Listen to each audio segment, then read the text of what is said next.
Assalamualaikum warahmatullahi wabarakatuh. Halo teman-teman, pada video kali ini kita akan membahas materi tentang cyanophyta atau biasa disebut juga dengan alga hijau biru. Nah, pada video ini materi yang kita bahas yaitu mengenai karakteristik cyanophyta, struktur dan fungsi sel pada cyanophyta, habitat cyanophyta, reproduksi cyanophyta, klasifikasi cyanophyta, serta peranan pada cyanophyta.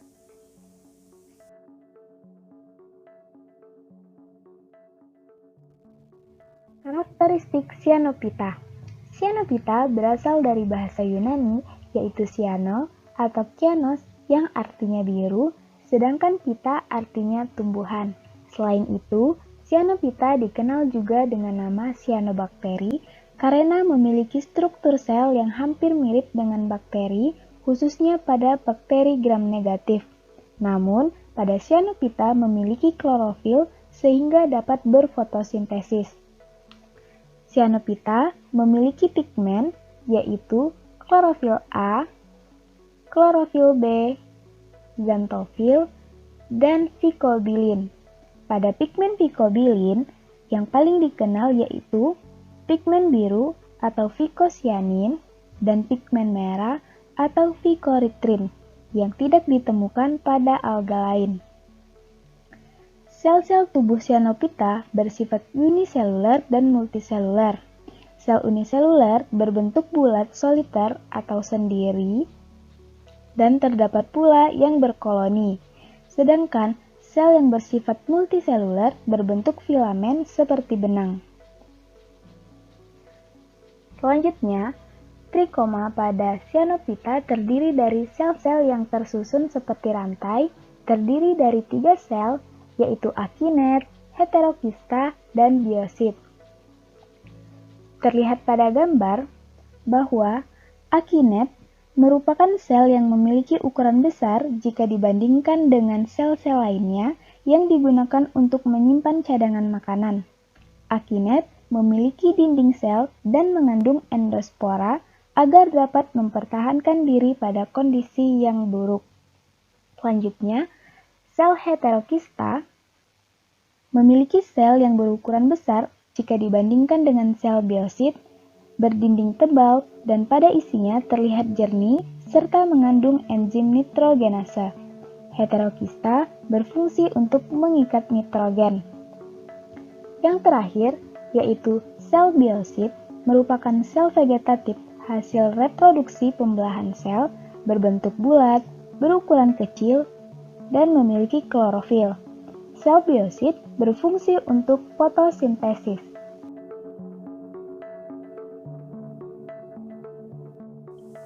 Selanjutnya, struktur dan fungsi sel pada cyanophyta, yaitu terdiri atas lapisan lendir yang menyelimuti dinding sel.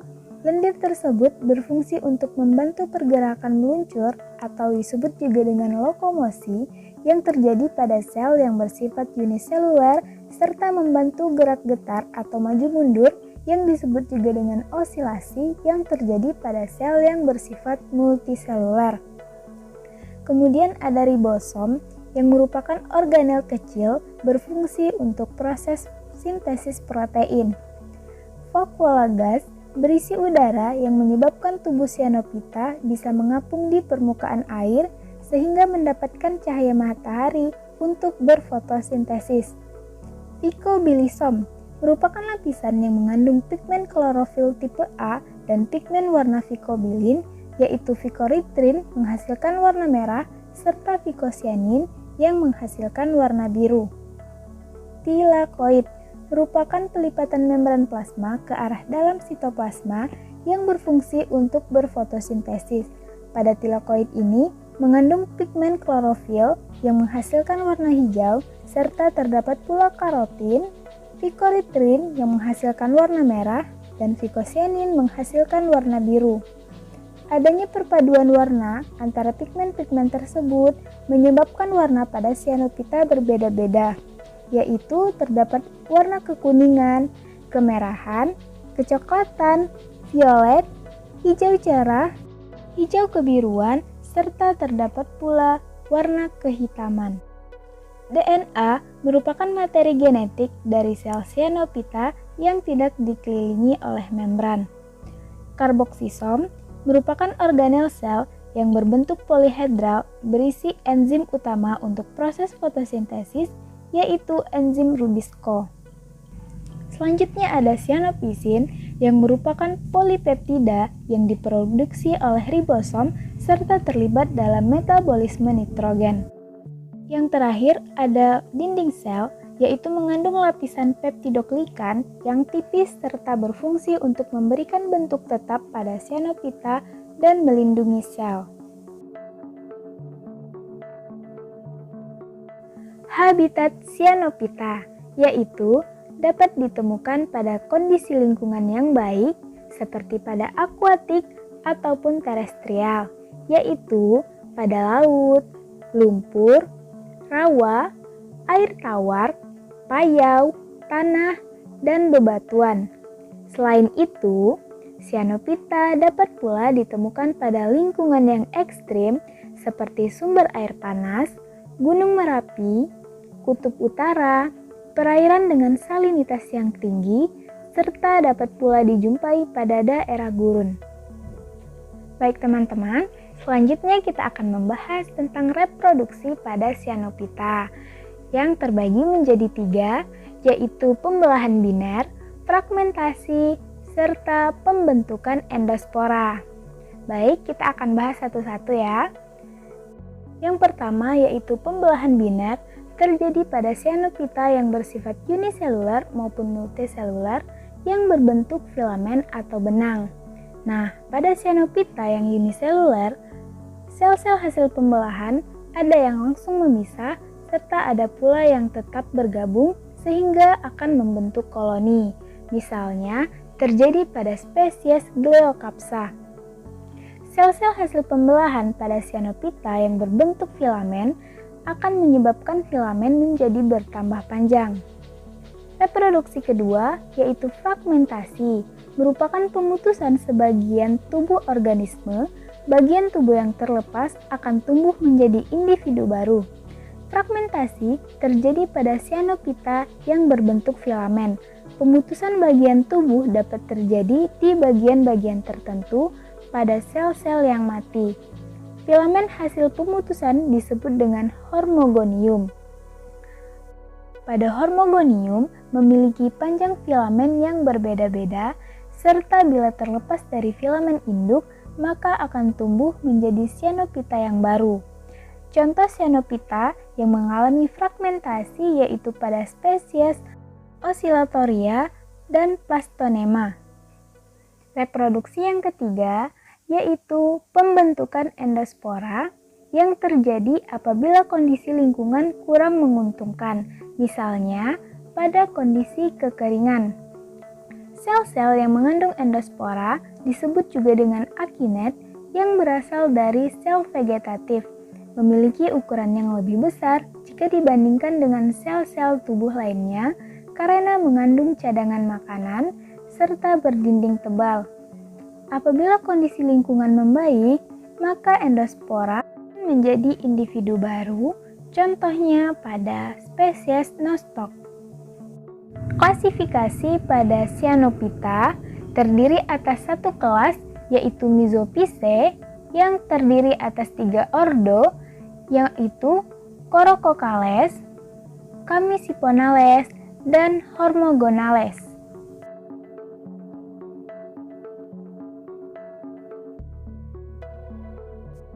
Pada ordo Corococales, yaitu ordo di mana sel-selnya bersifat soliter atau bersatu dalam koloni yang tidak berserabut.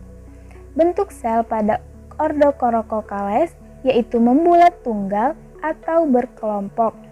Pada bagian tepi protoplasma atau dinding selnya terdapat lendir yang menyebabkan warna pada Corococales menjadi berkilau. Corococales terdiri atas pigmen klorofil, karotenoid, vicocyanin, dan phycochlorophyll. Adapun reproduksi pada Korokokales yaitu dengan melakukan pembelahan secara vegetatif dan fragmentasi koloni. Habitat Korokokales dapat kita temukan pada tempat yang lembab seperti batu, cadas, serta pada tembok. Ordo Korokokales ini terdiri atas 35 genus dan 250 spesies yang hampir semuanya terdapat pada air tawar. Contoh spesies pada ordo Korokokales yaitu Korokokus yang memiliki warna biru kehijauan, memiliki selaput lendir. Biasanya pada sel-sel yang masih muda akan tetap bersatu karena terdapat selubung yang mengikatnya. Habitatnya dapat kita temukan pada kolam yang tenang, tembok yang basah, atau cadas. Kemudian ada ordo Kamasiponales, yaitu bersel satu atau terdapat pula yang berkoloni berbentuk benang, mempunyai spora. Nah, spora pada ordo Kamasiponales ini terbentuk dari isi sel atau disebut juga dengan endospora. Benang-benang pada ordo ini dapat terputus-putus yang dinamakan dengan hormogonium yang dapat merayap serta merupakan koloni baru. Prosesnya disebut dengan fragmentasi. Pada umumnya, sel-sel pada ordo Kamasiponales bersifat epifit. Untuk menghadapi cuaca yang buruk, ordo ini dapat membentuk sel-sel awetan dengan menambah zat makanan cadangan serta mempertebal dan memperbesar dinding sel. Contoh spesiesnya yaitu Kamasipon.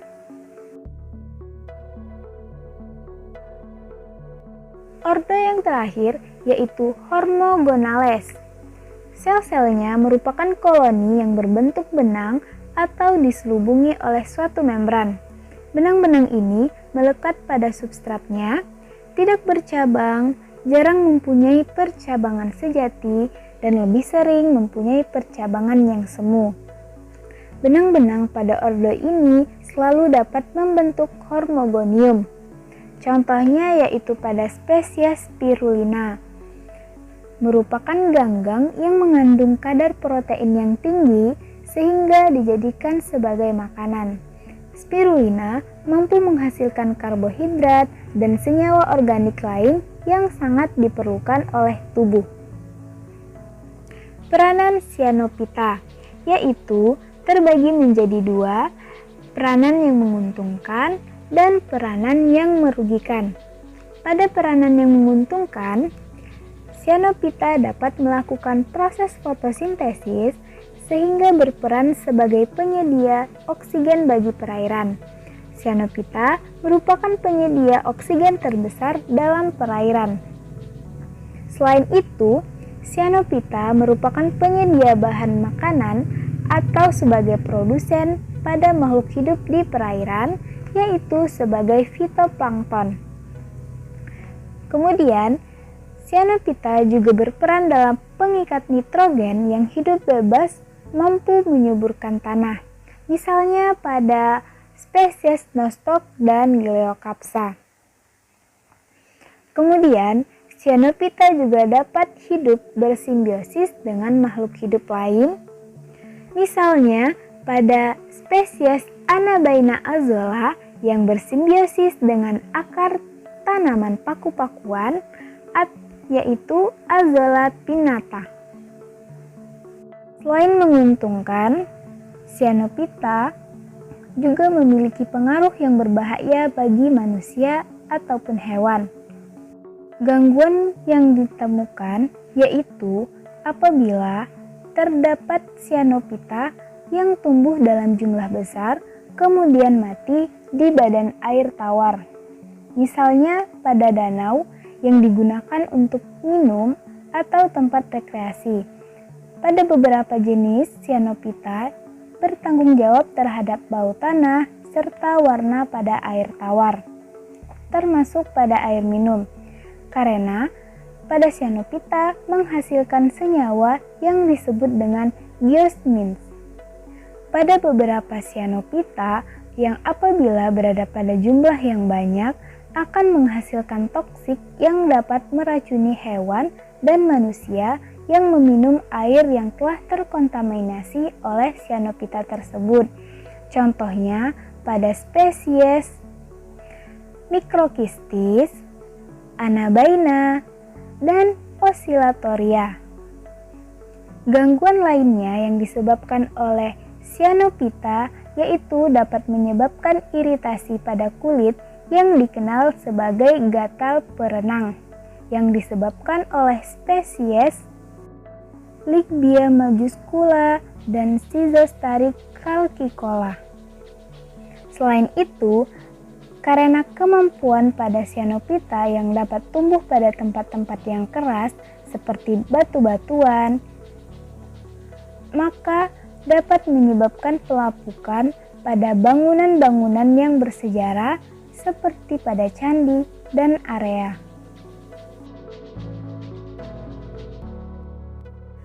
Baiklah teman-teman, cukup sekian pembahasan kita pada video kali ini. Sampai jumpa di video selanjutnya. Wassalamualaikum warahmatullahi wabarakatuh. Bye-bye.